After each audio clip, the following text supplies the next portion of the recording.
When I look at our history, I realize that our history is not negotiable. It's not defined by slavery. It is a profound history, and we need to teach it in honesty.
Good evening, ladies and gentlemen. Good evening, good evening, good evening. Welcome to the Erudition Network. Welcome to the Erudition Network's Black History Interactive. I am happy to be here tonight. I was not sure initially if I was going to be able to get on. I wasn't able to get in here on Thursday. So I am doing this special episode tonight to make sure that we cover some important topics and not miss another week of the interactive. You know, one of the things that we definitely try to do with this program is to get on here and have a very fruitful discussion about our history, about who we are, where we come from. And so I wanted to make sure that I did not neglect another week of not being on. I love to do this program, but as many of you know who watch the program, I am extremely busy doing a lot of things a lot of times. And so it has become kind of cumbersome to get things done on Thursdays. And so if I do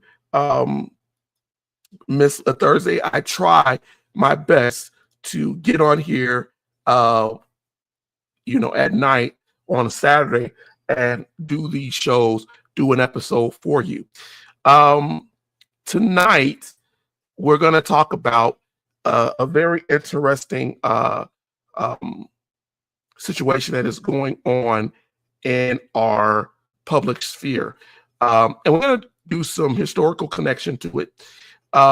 If you don't get a chance to join us for this live, but you watch the recording, please, as always, first, share. Secondarily, put your comments, your remarks, your opines on our YouTube channel or the various places where we stream on Facebook, Twitch, and different things like that. Leave your questions, and I promise you that we will answer them. If you are new to this program, I am Eddie K. Phillips. I am a public historian. I am a Navy veteran, and I am the founder of the Erudition Network. And on nights like this, as I said, we like to have a conversation, an interactive conversation on history, where we talk facts and we bring our facts of hidden history, things that haven't been covered, things that maybe weren't taught clearly in your brick and mortar school. But we are always factual. Tonight, our topic is going to be Black fatigue. You may have heard this term a lot, right? And it's not just a phrase. It's becoming something that is used as a banner, as an attack on people of color. It is being aligned to our decorum. It is being aligned to the way we interact with society. And so tonight, I want to talk about it from a lived experience, from a historical reality, and how this misused term, this buzzword that is being put out here, is affecting our conscience, and to stop with the blame game. to stop with the blame game. It is, Tina, you're absolutely right. It has been taken out of context. It has been usurped, taken over by people who really have always had a problem with Black culture. And as a phrase, it is now gone into the public sphere, and it is really starting to affect us. But let me explain something to you. Let me make something very clear first. Black fatigue, for what it really is a real thing, and it has happened for centuries, and it is rooted in a history of economic exclusion, systemic racism and harm, and violence and murder. It is rooted in psychological warfare that was proposed by our government and our military and our schools and institutions. But recently, it has been twisted. It has been turned as a way for us to self-harm ourselves. It is being used to shame, to silence, to gaslight, to excuse, to bamboozle the very people who experience it every day. You may be using the term in the same non-reality as those who are out here every day saying that they're suffering from Black fatigue. Tonight, we're not just going to talk about the term. We're going to talk about the history. We're going to align some things with this history. We're going to confront the distortions. We're going to confront the lies. We're going to expose the parallels. We're going to talk about Reconstruction. We're going to talk about era portrayals. We're going to talk about what really has a history of Black fatigue. And I want you to ask questions. I want you to challenge narratives. And I want you to, but at the end of it, I want you to ask yourself, who benefits when we use terms like this to attack each other without a plan or a purpose to help those who may have issues? The very word that you're using, fatigue, I just was telling my son earlier, words have meaning. Fatigue means you're tired, you're burned out. You can't do your daily activities. You can't do anything. You're starting to fall off. It's exhaustion, constant. And because we're seeing things on boats, we're seeing graduation classes being ghetto, and yet we ignore the cultures of rap, the movies, the television shows, the community failing to educate, to teach folks what decorum means. That's another word that has a meaning. Decorum does not just happen. Decorum means that you are respectful. You show proper manner and proper etiquette because you have learned those things from your elders, from your family, from your community. It doesn't just happen. So if you feel that young people have no decorum, you should ask yourself, why is that?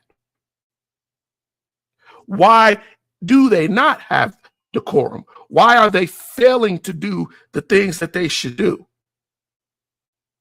To live a modest, a conscientious life. So, rather you're here, I see we got about 3 people here for the live.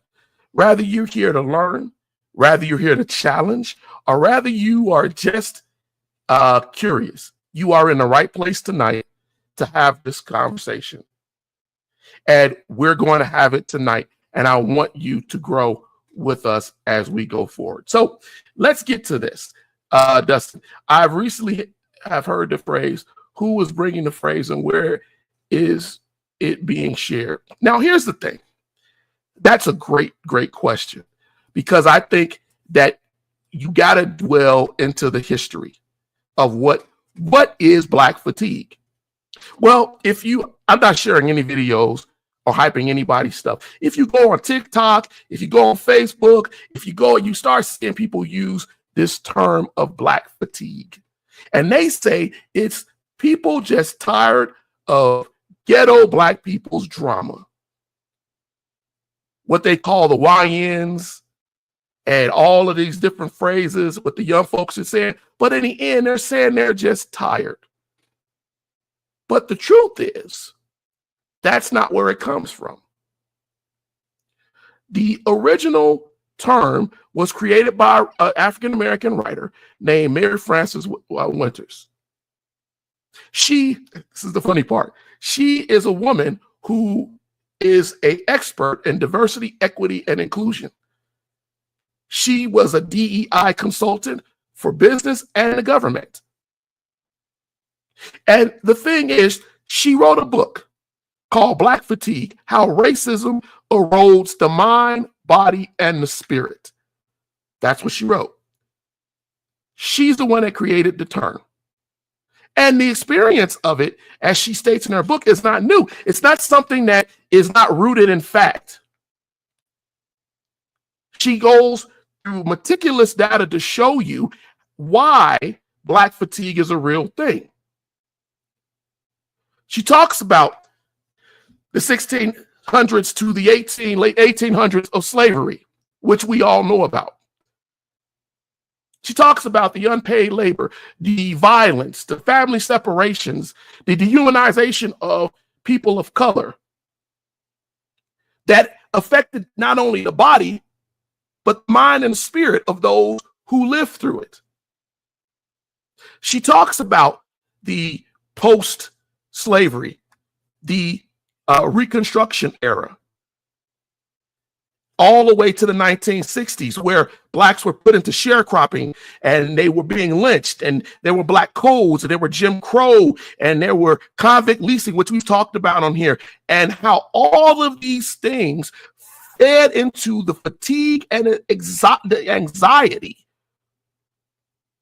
that Black folks were living on a constant basis. And anyone who has suffered from psychological trauma or anxiety knows that there is a survival mode and never a point where it's primal, where you can just be calm.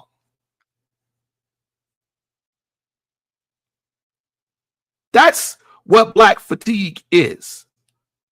Black fatigue goes into the police brutality. It goes into the history of redlining. It goes into school violence, school segregation, environmental racism, corporate racism, microaggressions, and how every day Black people or people of color have to be or deal with that. Recently, I was stopped by the police. I was driving in my car with my sons, and the police officer stopped me because he said that I was swerving, when in fact I wasn't, but I didn't argue with him. He pulled us over. I turned on the lights. I showed my sons, this is how you deal with the officer. I greeted the officer. I was polite, and I passed him my information. Before I could even give him everything, he was like, you know what, Mr. Phillips, you can go. I can see you're not inebriated, you're not under anything, blah, blah, blah. And make a long story short, he let us go. And as we were driving off, I told my sons, right, you have to get over the fear, because there is always a fear, a panic, and anxiety, even when you did nothing wrong. When you hear that whoop, whoop, and they tell you to pull over. Especially now that we know that innocent people have been pulled out of cars, lambasted, hit, knocked down. So it's important that we understand the phrasing and the mentality of this, whether you agree with it or not. But what Mary Frances Winters was trying to say is that weathering this consistent onslaught gets tiring.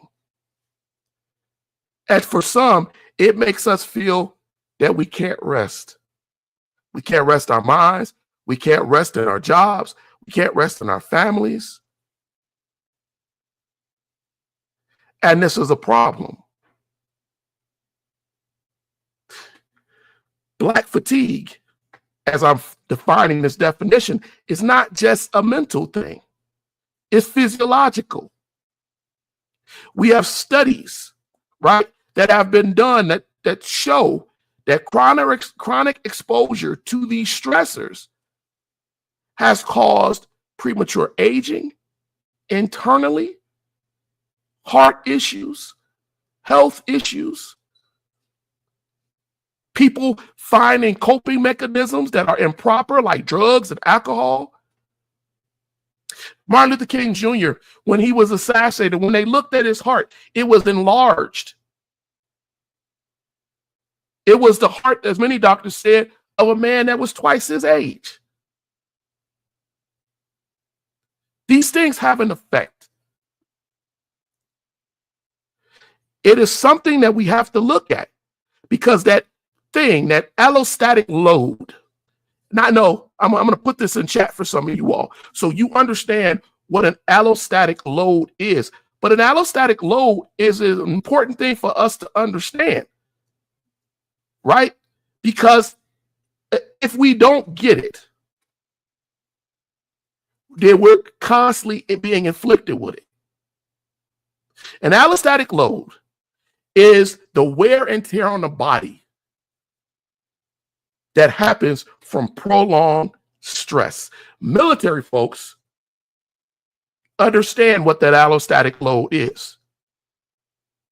It's the cost that many of us veterans have after 20-something or 25 years of service, where you're in a changing environment that demands things from you all the time, and you can't rest. You're up, and you're everything that's going on in your body, you're constantly demanding. And that's what an allostatic load is. And this is what people of color are dealing with on a continual basis. And yet, when we do shows like this, I always get somebody in a comment somewhere who hasn't had to endure that, telling me it doesn't exist. Go look at the studies on racial battle fatigue. Yeah. The microaggression wars that happen. How it affects your education, your workplace, your training, and your thoughts. The idea that I got to constantly deal with it unnecessarily can exhaust anybody. You put a black person in a predominantly white space, and it could be one person that's being microaggressive, but it's enough. People who suffer from PTSD, we understand what it means to have hypervigilance, where you have to switch code talking. You have to talk a different way. You have to prepare yourself a different way. You have to ignore the bias that you see in order to survive. Children can spot out racism as something that is improper and illogical before adults. They're usually the ones that ask the question, why are they acting that way? And if you expose people to that from the very beginning, you're going to have a problem. You're going to have a problem that lasts and affects them through life and how they do things. So when you see ghetto behavior and you misalign and say, black fatigue is we're tired of black people, but you don't realize that the very ghetto behavior that you're seeing is a result in a lot of times of the overextension and the allostatic load that you're putting on young people who have to live through that. We tell our young kids they got to work harder. They got to do more. They can't afford to be average. They got to live up to the responses of their ancestors. They have to do things to prepare themselves. And everybody can't handle the load when they walk out and they feel unfair treatment. So when I see people say that this black fatigue means that I'm tired of these ghetto black people, well, we miss the social historical significance of what it really means. And you should be able to go out and challenge now what that really means. It doesn't mean laziness. It doesn't mean ghetto-ness. It's a lie. It's a misconstruction. You're saying black fatigue just means that these people are stupid, lazy, ignorant. They don't want to try. They just want to be ghetto.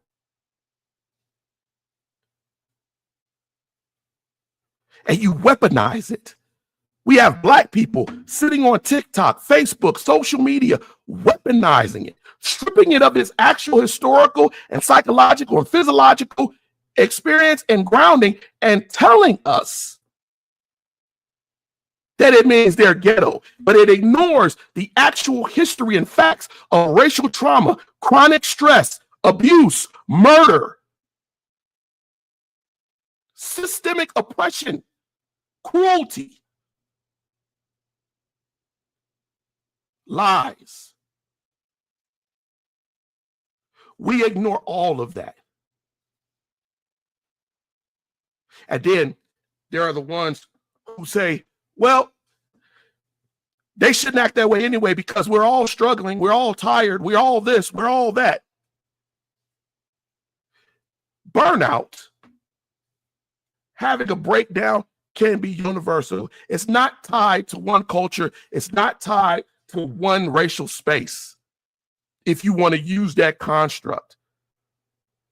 However, when you apply it in a way that supremacist mentalities, institutional bigotry, then there's a unique black identifier there because you feel profiled and you're navigating through your current situation and generational traumas bought in by people's misconceptions and lies who don't even know what they're talking about. And we're seeing it at young ages when a white woman can go and call a black child the N-word several times, and then people finance her for that improper behavior.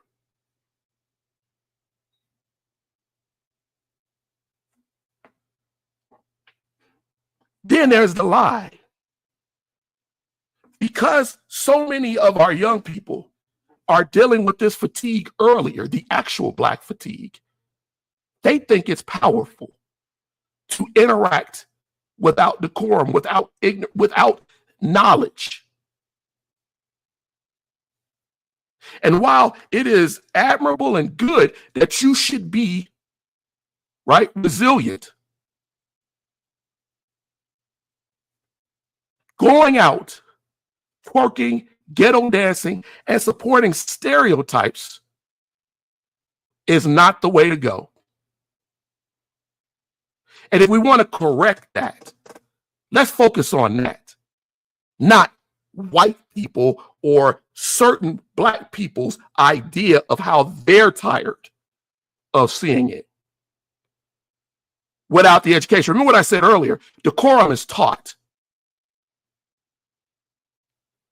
And because so many people are using the term now, like Dustin said, you recently started to hear it more. You're trending this term in the wrong way. And many of the people that are doing it are African American or black. because it's a buzzword. You co-opted, stole, usurped, use whatever term you want to, and you created a context for it that is not the truth without accountability. You reduce people to a hashtag and to a behavior that is outside of the actual meaning.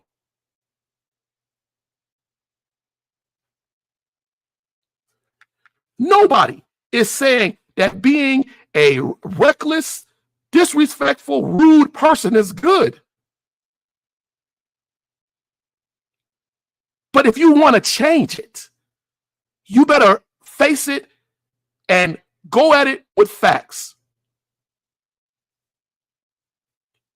Go at it with facts. The fact is, it's not laziness.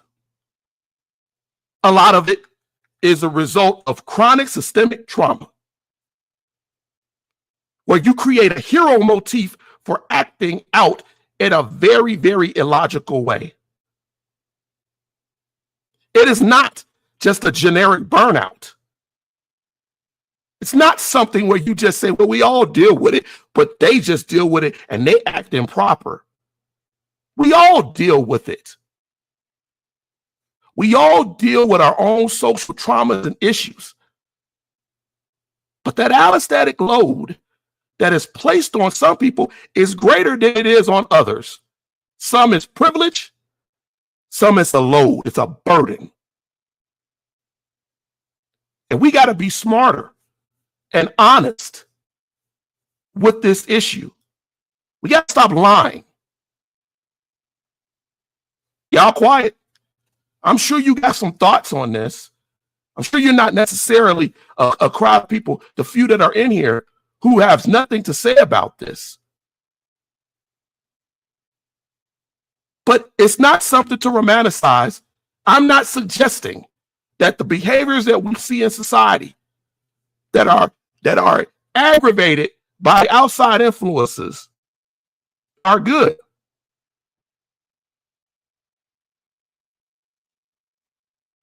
But we got to hit it from facts. Black folks who are out here, now I'm going to talk to y'all. You know, the individuals who are out here making videos where they say black women, they watch these kids dance at this graduation and they demonize them. They criticize them. They say they're not like us. There's something wrong with them. And this isn't new. I'm going to tell you as a historian, this isn't new. This echoes times and cyclical times where we've dealt with this before. You can look in the era of Reconstruction. You can look at Jim Crow. You can look at the Civil Rights era. And you will find that these things have happened before. Where bougie, elitist, separatist, I didn't call them bigoted, but some of them are, where they do these things. You know the one that gets on there talking about, I'm tired of these stupid people, these ignorant people. The ones who get on there and say that black fatigue means we're tired of these folks living and being here. They're our enemy. They're the worst people that we could ever have in our culture. You know, the ones who co-sign and help to flip the definition from fatigue against racism to a black aggression that fits into a supremacist mindset. And then they, at the same time, remove themselves from the process by saying, they're not me. They're less evolved. They're less sophisticated. They don't know decorum. They're too angry. They're too ghetto. They're too black. They're too ignorant. They're too stupid.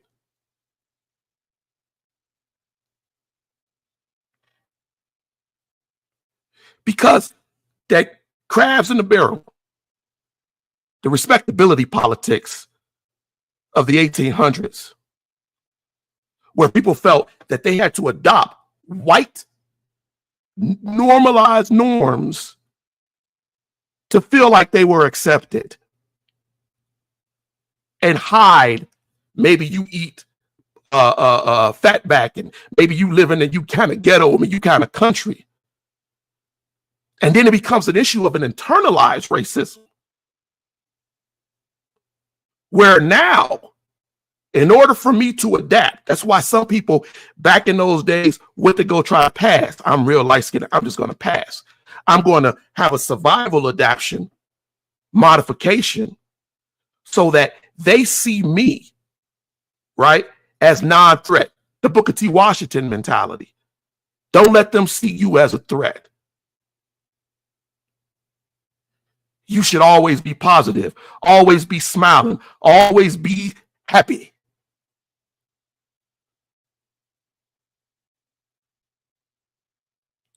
We have had these problems in our past. People who feel that the only way to be civilized is dependent on your proximity or your inclusion into whiteness. Because by demonizing those black folks, them ghetto folks, then now, right, I'm one of the good ones. You remember that? I'm a good one. He's a good one. It's not about, that ain't about fatigue. That's not black fatigue. It's the desire that you're tired of being black yourself or being seen as black yourself. And anything that is different than your identifier of what you think a civilized, decorumed black person who has white social tendencies and friends who are always not like these ghetto people. Hey, you don't believe it? Go look at the social media posts where they say, I ain't living around that. After the Civil War and during Reconstruction, black people made a lot of gains. They went in, they became senators, elected officials, state politicians. They built schools. They built little small towns. They formed businesses. But as Reconstruction wore out, and as the fatigue that they talk about, as white folks started to say to themselves, I'm kind of tired of this whole worrying about free blacks. And so what they did is they started to create laws, black codes, Jim Crow. They suppressed votes. They did economic and business retaliations against black progress because they were tired. Because as Dr. King said, as my son's quoted today, just because I don't want to kill you don't mean I want to treat you well. And it doesn't mean I see you as equal.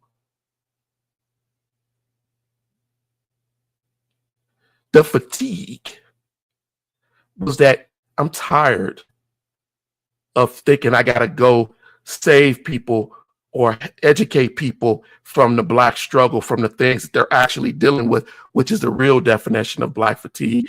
I don't want to do that anymore. I'm tired. Let them be vulnerable. Let them stay where they are. We forget that during the civil rights era, not everybody supported the SCLC. Not everybody supported Dr. King. Not everybody supported Malcolm X.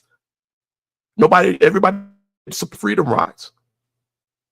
And as a matter of fact, they had spies, preachers, businessmen, folks who was actually trying to usurp and undermine the progress. People who own businesses, even barbershops, shoe shine men, they were worried they was going to lose something. They saw the black folks who were marching and doing all this as agitators. There were preachers who told the young folks, don't march. Don't do sit-ins. Don't get involved.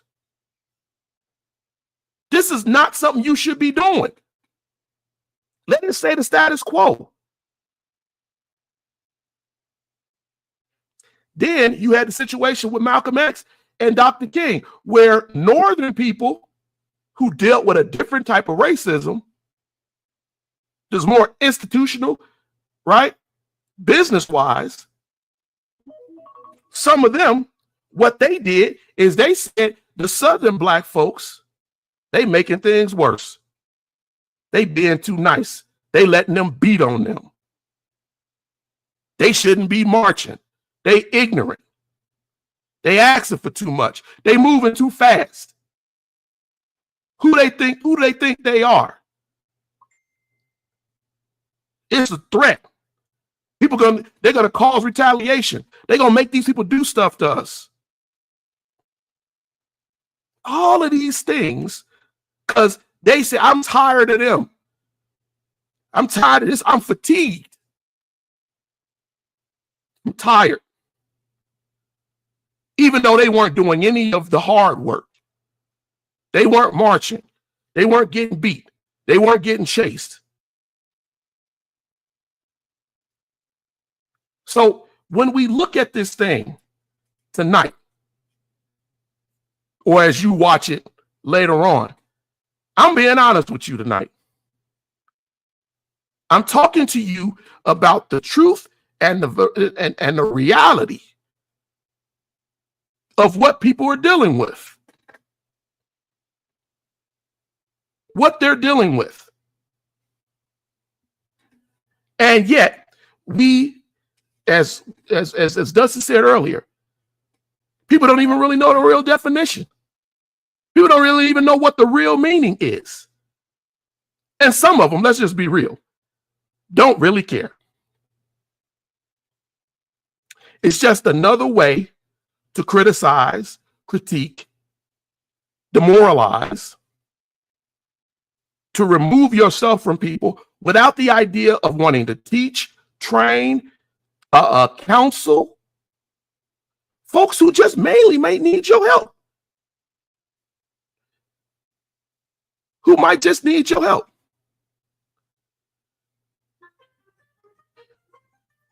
Ladies and gentlemen, I'm not trying to say that things are bad and can't be controlled and can't be fixed. But what I am saying is, let's get this thing right.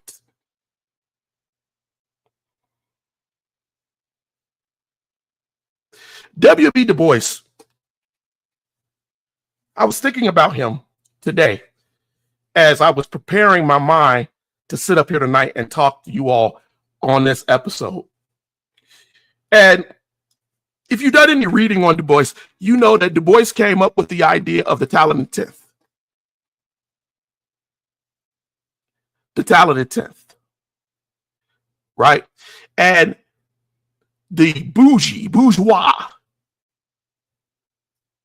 black elite, right? And people misunderstanding what the talented 10th was supposed to be and understanding why Du Bois pushed it, because Du Bois was looking at the fact that Booker T. Washington was telling folks, get along, shine shoes, cut their hair, sharecrop, do things for them that you can survive and keep that white man off of you. Right? Do that.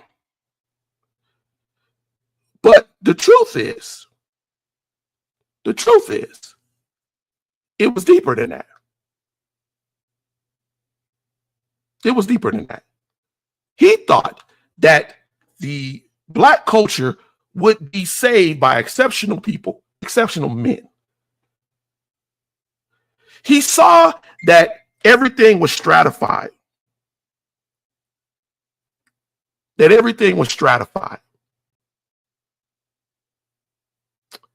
But here's the thing about Du Bois. He realized later on that this probably wasn't the best way to look at it. Because what they felt, what it came out as, you're looking down on the working class, sharecropping, trying to survive black men, black people. You're going into that whole proper speak, proper dress, do certain things, look a certain way. You're just as guilty in some ways as what you're claiming that Booker T. Washington was doing. And it gave birth to what was called the Bois mentality. You see that if you look at history between the 1920s and the 1930s during the Harlem Renaissance. And then it kind of made its way again a little bit in the 40s and the 60s, where many well-to-do middle-class Black people embraced the mindset that they didn't want to be part of ghetto mentality. You know, they didn't like jazz music, which was very popular right at that time.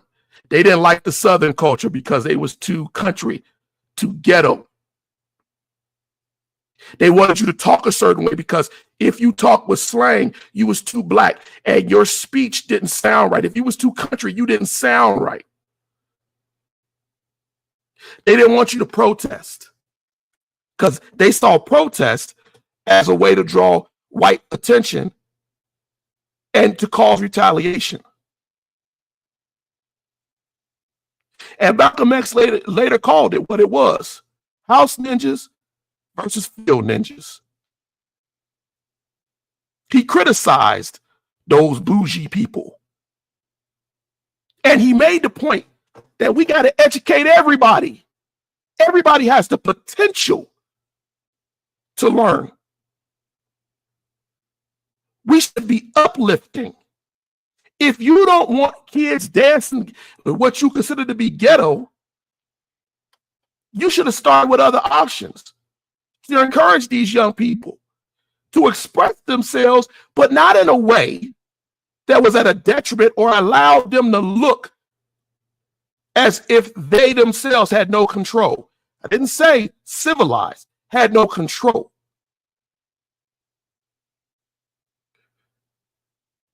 A lot of them are saying, well, they wanted them to have decorum.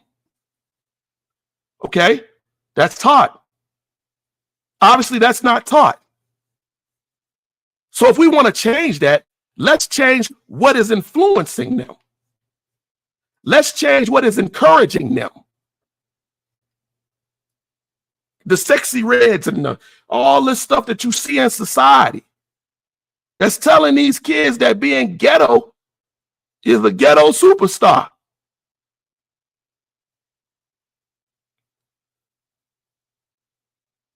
And then let's do a idea, because the other thing that angered me was the idea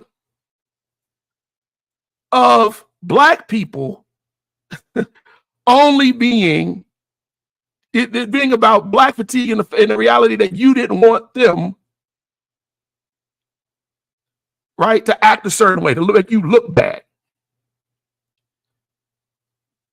But as I told you earlier, there are a lot of contributors to Black fatigue, especially when it comes down to students. Black students are disproportionately pushed into special education. Some are railroaded and pushed through colleges with horrible reading, writing, and math scores just to get them out. And so that whole school to prison pipeline that is profiling and pushing people early. Multiple books, multiple studies showing it. Black kids, and I did this a couple of, probably about a year ago, are seen as the uneducable. They are the least amount of people in the country who are identified as gifted, even when they are. And I can speak to that from personal experience. It wasn't until I got into a school where I had a Black teacher and Black staff who told my mom, you know, he's gifted.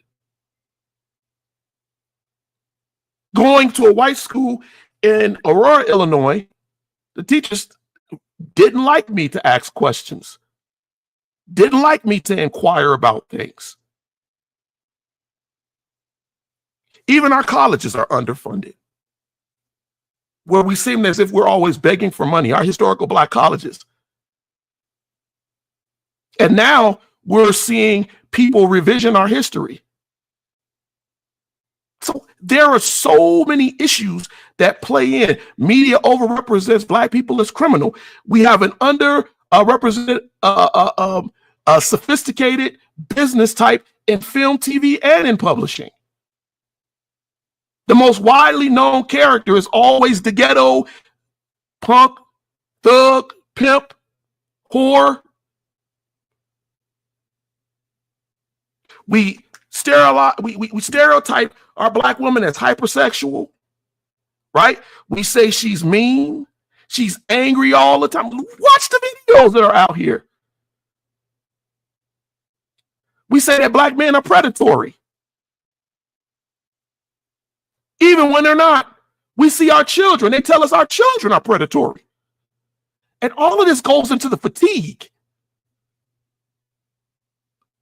We are surrounded by daily cultural violence pictures and not reminded that these are, isolated issues. No, we say whole cities are just violent because of Black people of color. And we don't think that these influences and these daily things that our children and our young people see, that it does not create a dysphoric stressor, an allostatic load that angers and harms us. The xenophobia, the anger, you don't find a place. And so you're working from a primal level of survival and not an intellectual discretionary mentality where it's normalized. You are hypervigilant all the time. And the only way you can find some kind of relief is you act out.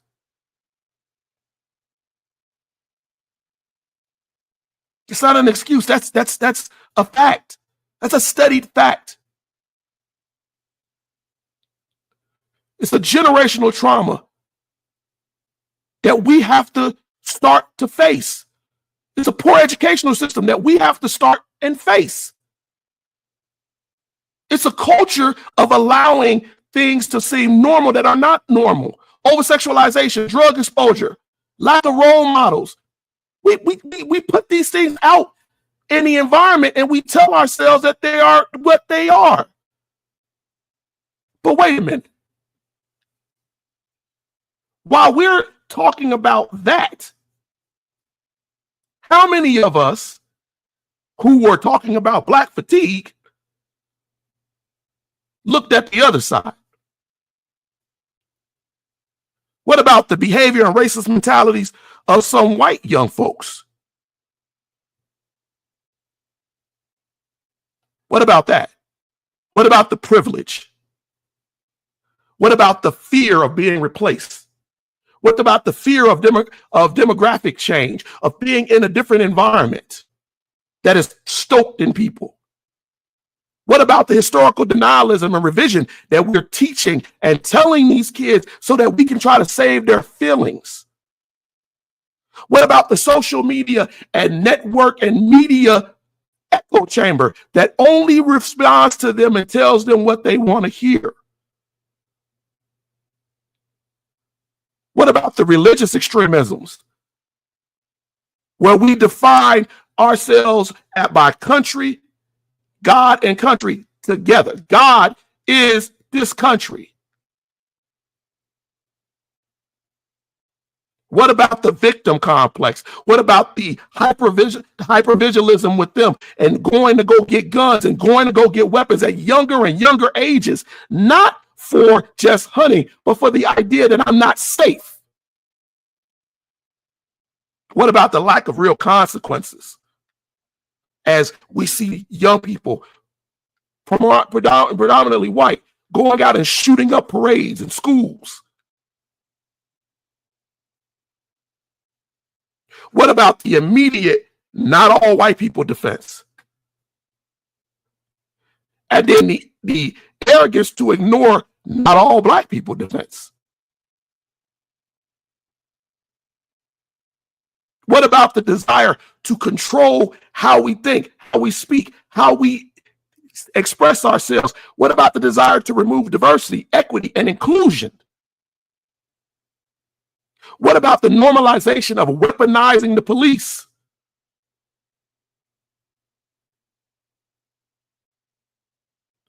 What about the desire to control spaces that are not yours to control? Communities, schools, businesses. What about it? The idea of saying, well, I'm colorblind when it suits you.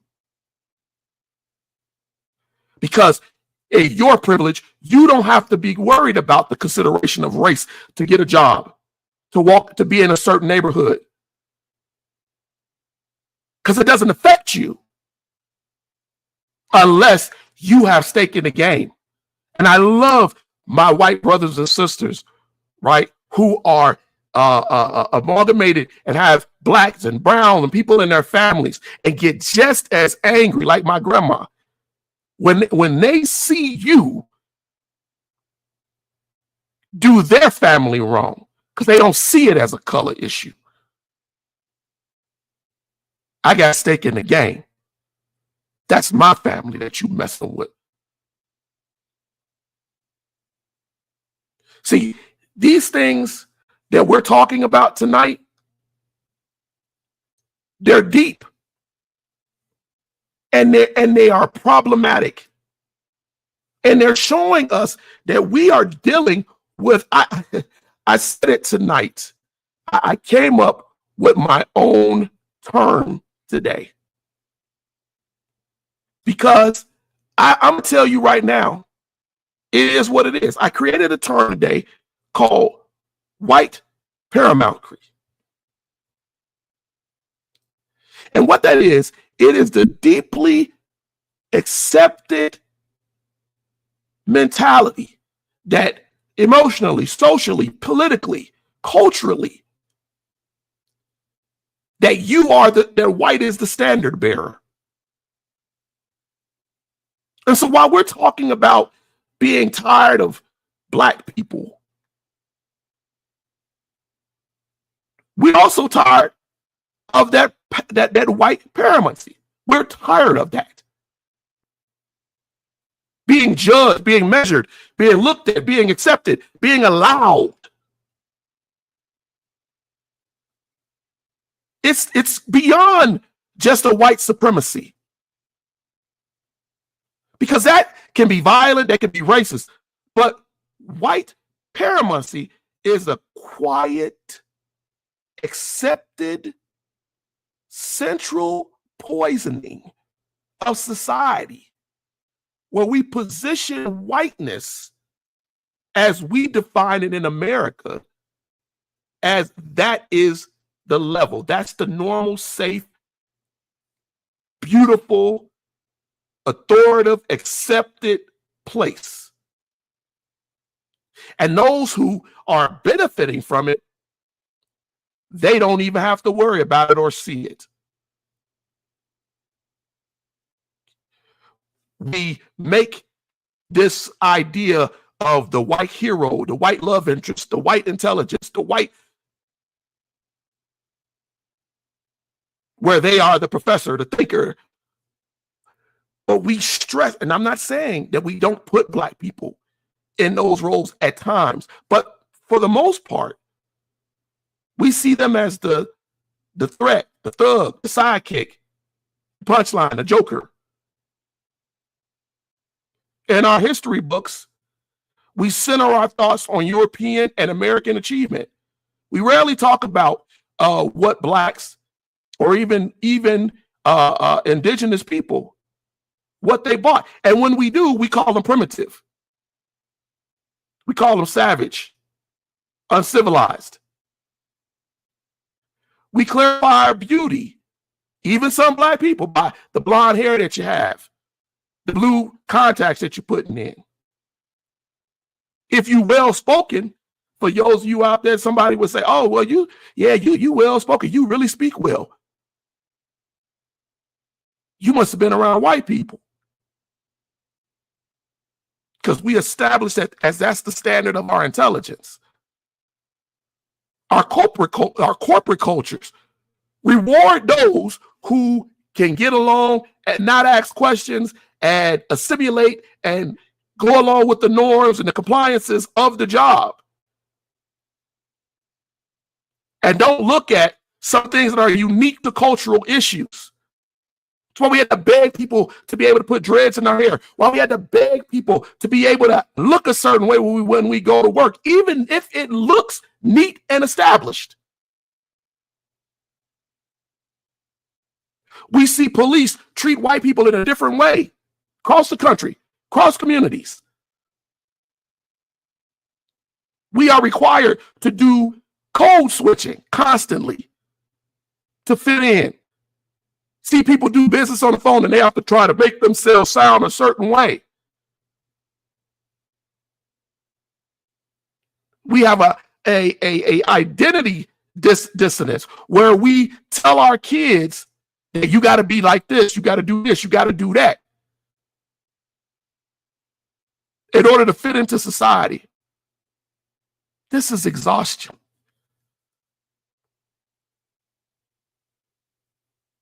And yet, we got people out here telling us things that aren't right. I know a lot of this tonight might anger a lot of people. Because they're going to say to themselves, Eddie, it's not that serious. But it is.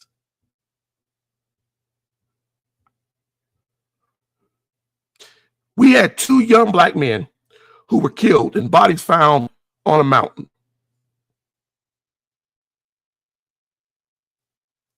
And we've had people who were running through forests and folks who were found in the woods hanged.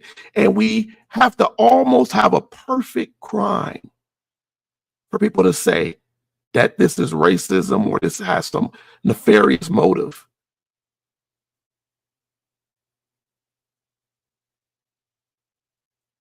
This is the civic exhaustion. This is the black fatigue. Our neighborhoods have to have a predominant amount of whites or be gentrified to be recognized, to be seen as something that matters.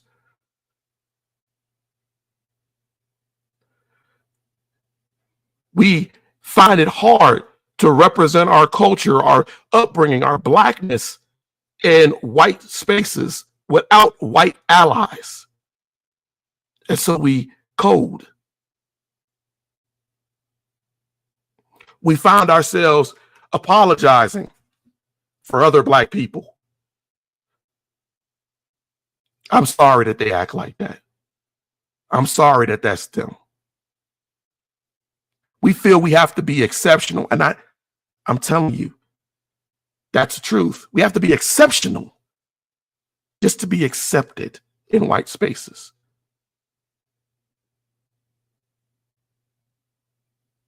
The stratification of our culture, the white paramouncy, has a very, very quietly spoken rule.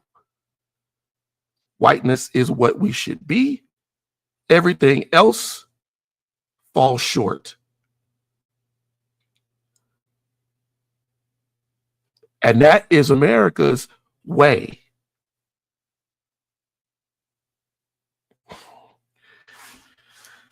I hope tonight you got something from this episode. I hope that even if you got off of here and were angry, or if you watch it and you go, no, you realize how many facts I gave you,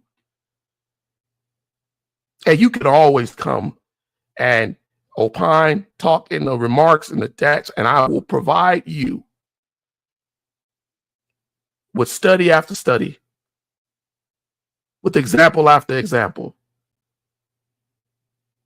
Black fatigue is not about you being tired of ghetto black people. Black fatigue is the tiredness of dealing with the white paramouncy, the deeply embedded social, mental, political, and cultural